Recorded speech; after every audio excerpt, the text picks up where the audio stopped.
Olá, meus queridos alunos, tudo bem com vocês?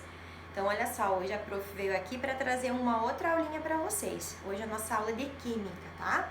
Então, hoje a gente vai trabalhar o último capítulo aí do nosso bimestre, né? O 8º capítulo.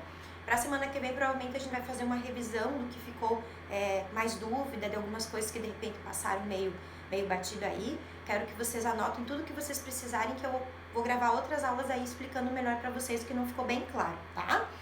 Então, hoje, nós vamos trabalhar átomos e elementos químicos. A princípio, então, qual que é a principal diferença entre um átomo e um elemento químico? Mas o que é um átomo? O que seria um elemento químico, né? Então, vamos entender um pouquinho isso. Então, olha só, os átomos, né, o átomo, né, ele é uma unidade básica da matéria, né, que consiste num núcleo central de carga elétrica positiva, envolto por uma nuvem de elétrons com carga negativa. A gente já trabalhou um pouquinho sobre a estrutura do átomo nas aulas anteriores, mas aqui é para você recordar e entender o que é um átomo. Então, é a unidade básica da matéria. Os átomos, eles estão presentes em tudo que a gente consegue tocar. Essa parede, até no ar existem átomos, né? Tudo o que é matéria, nós conseguimos, então, considerar que é uma matéria composta por átomos, tá? E um elemento químico, então, qual que é a diferença entre um átomo e o que o átomo tem de relação com o elemento químico, né? Então, o elemento químico, ele denomina-se um conjunto de átomos. Então, nós temos um átomo, se nós temos vários átomos, nós temos, então, um elemento químico, certo? Então, ele é um conjunto de elementos químicos. Porém, qual que é o sentido aqui da coisa? Ele tem o mesmo número de prótons em seu núcleo atômico, ou seja, ele tem o mesmo número atômico. Coloquei aqui um exemplo só para vocês entenderem. Esse daqui é o mercúrio, tá? Então, o mercúrio, ele tem um número de massa aqui de 200 e um número atômico de 80. Eu vou no slide agora, que posterior, mostrar para vocês o que isso quer dizer. Então só para vocês entenderem, esse daqui, então, é o número atômico 80 do mercúrio. Por exemplo, então, como que eu faço para mim entender esse negócio aí? Na figura aqui, não sei se vocês conseguem ver bem, mas nós temos várias gotinhas, né? Então, já vou mostrar para vocês o que são essas gotinhas. Nós temos o mercúrio aqui, que é um metal líquido que ele está a temperatura ambiente. Então, o mercúrio a temperatura ambiente, ele é líquido. Ele é um elemento químico de número atômico igual a 80. Lembra ali que eu mostrei o número atômico dele? Cujo símbolo é Hg, que vem do grego hidráugiro, que significa prata líquida, tá? Se uma gota de mercúrio for subdividida em outras gotas menores, elas continuarão sendo mercúrio, né? Pois elas conservam as suas mesmas propriedades da mesma maneira, né? Então, do mesmo modo, o elemento químico, ele é um conjunto de átomos, certo? Lembra? Com o mesmo número atômico, porém a menor parte é um átomo só. Mas assim, o que eu quero dizer é o seguinte: por que a gente diz que o número atômico tem que ser igual, né? O elemento químico, ele tem um número atômico igual. Por quê? Se eu pegar aqui e pingar várias gotinhas de água, por exemplo, um copo cheio ou um copo meio, metade do copo, ele vai ter a mesma fórmula química, não vai? Não vai ser H2O, né? Uma gota vai ter a mesma fórmula química, H2O. Uma grande quantidade ou uma pequena quantidade. Então, nesse caso, é exatamente isso que a gente vê. Se nós pegarmos essa gotinha menorzinha aqui, ele vai ter 80 de número atômico. Se nós pegar uma gotona, ela vai ter 80 de número atômico. Então, esse elemento químico, independente da quantidade dele, ele vai ter o mesmo número atômico, certo? Então, olha só, mercúrio, número atômico 80. Então, essa pequenininha ou essa grandona, ela vai ter um número atômico 80. Não vai mudar, mudou a quantidade, mas não mudou a sua fórmula química, certo? História e organização dos elementos químicos. Então, a gente já viu ali, eu mostrei para vocês um elemento químico, que é o mercúrio. Mas nós temos diversos elementos químicos. Vocês vão encontrar elementos químicos, por exemplo, lá na tabela periódica, que a gente vai conhecer ela um pouquinho agora. Então, como que esses elementos químicos eles são organizados e o que aconteceu ao longo da história com eles, né? Então, depois de descobertas de alguns elementos químicos, como por exemplo o cloro, o bromo, o iodo, o ouro, o ferro, né?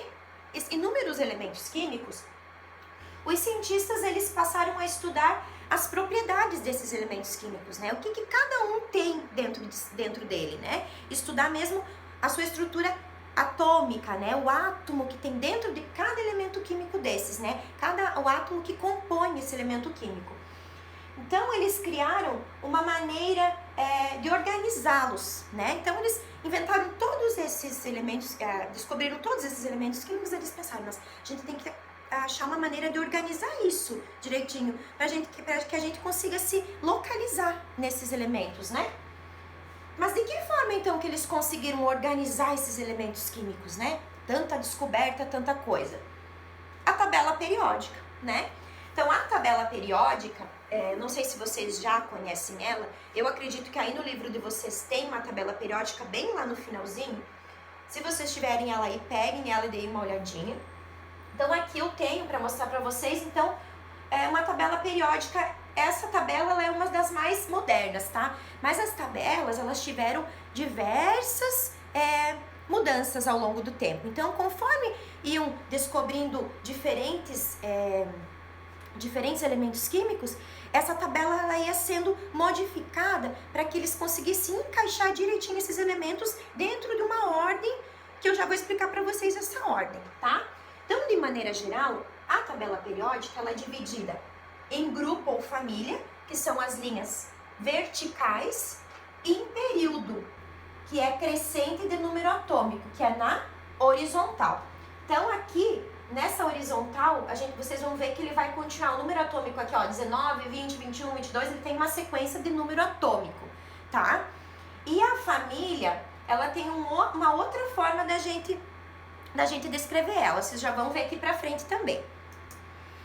Então, a tabela periódica, então, como que ela é organizada, né?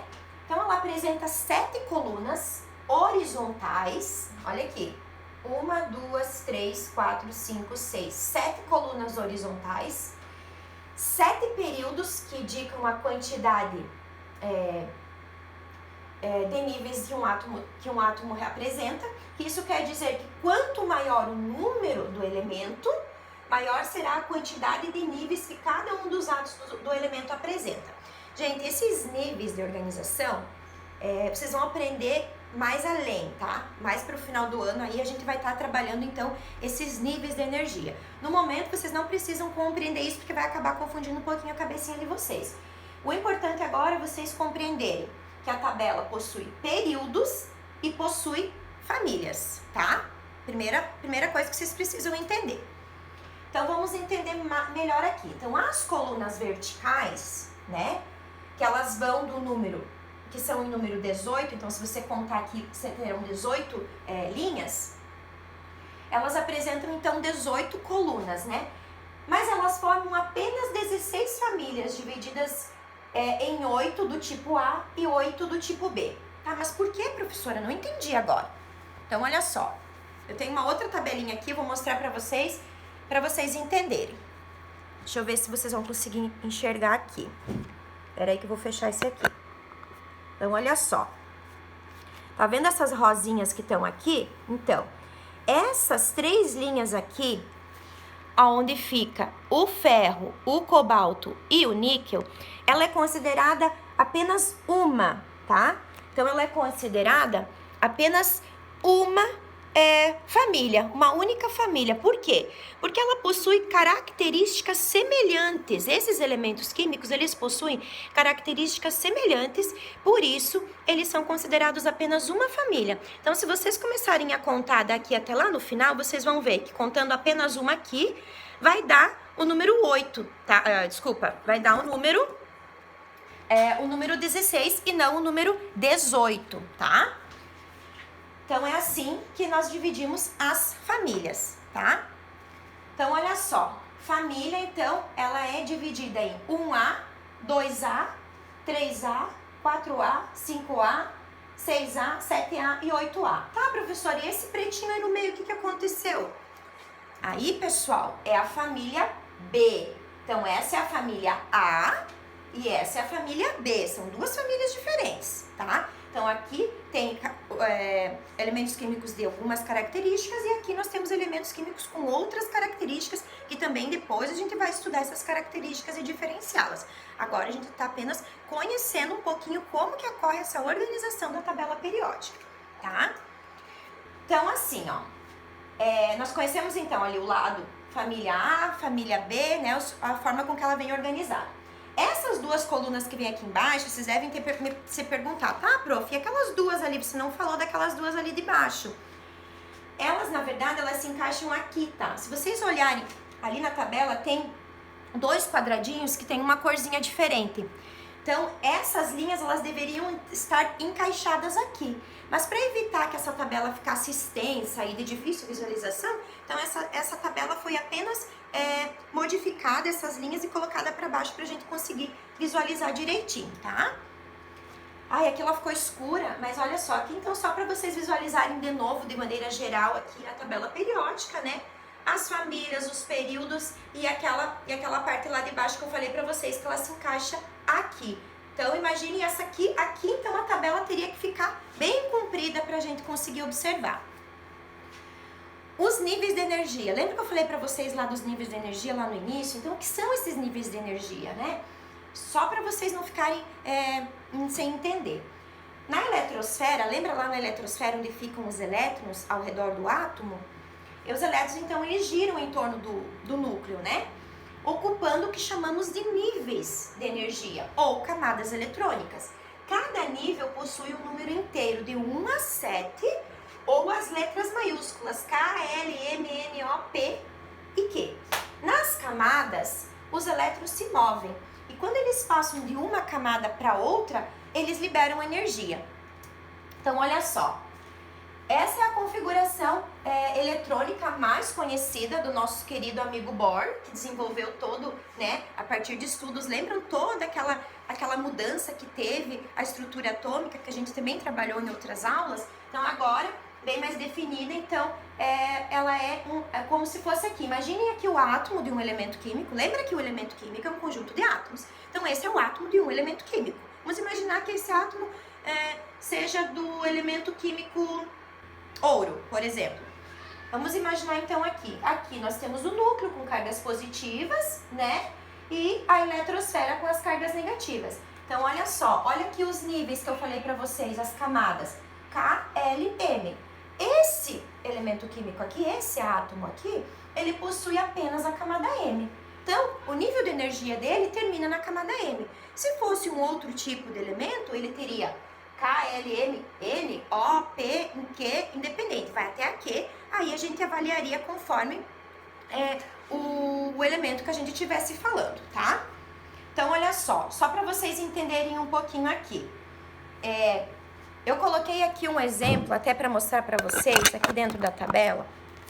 Olha só, por exemplo aqui, em que período fica o polônio? Olha só, polônio tá aqui. Então, ele fica, se nós contarmos aqui, né? Ele tá nessa linha, então nós vamos contar aqui. 1, 2, 3, 4, 5, 6. Ele tá no 6º período e ele possui, então, 6 níveis de energia. Então, pessoal, se eu colocasse o polônio ali, nós teríamos que colocar K, L, M, N, O, P. Ele terminaria lá no P, porque o nível de energia dele é da família do P. Entenderam como? Então, os níveis são divididos em números aqui, mas na eletrosfera ali a gente coloca em níveis. Então, se eu tivesse que descobrir em qual nível qualquer um desses estivesse na tabela periódica, era só eu identificar aqui na linha o número que ele estaria, que seria o nível em que aquela eletrosfera estaria ali. Aqueles elétrons terminariam, como eu falei para vocês, que cada átomo possui um nível diferente, né? E ele também pode modificar conforme ganho ou perda de carga, mas isso vai depender da situação em que ele se encontrar no momento, tá? Então, pessoal, de maneira geral, o que eu queria explicar para vocês, então, sobre a tabela periódica é isso.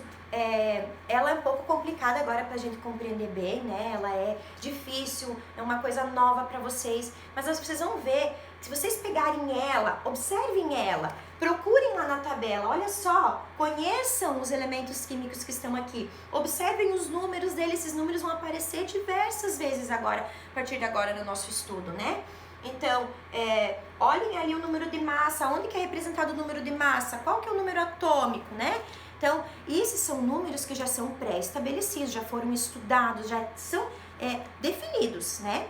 Então, esses números nunca vão mudar. Então, pessoal, espero que vocês tenham compreendido sobre um pouquinho da tabela. Eu coloquei um vídeo lá para vocês estarem assistindo um pouquinho melhor, uma explicação sobre a história da tabela e as modificações que ela teve ao longo do tempo. Espero que vocês consigam aproveitar bem. Qualquer dúvida, estou aqui à disposição de vocês, tá bom, pessoal? Um forte abraço para vocês, bons estudos e nos encontramos na próxima aula, tá?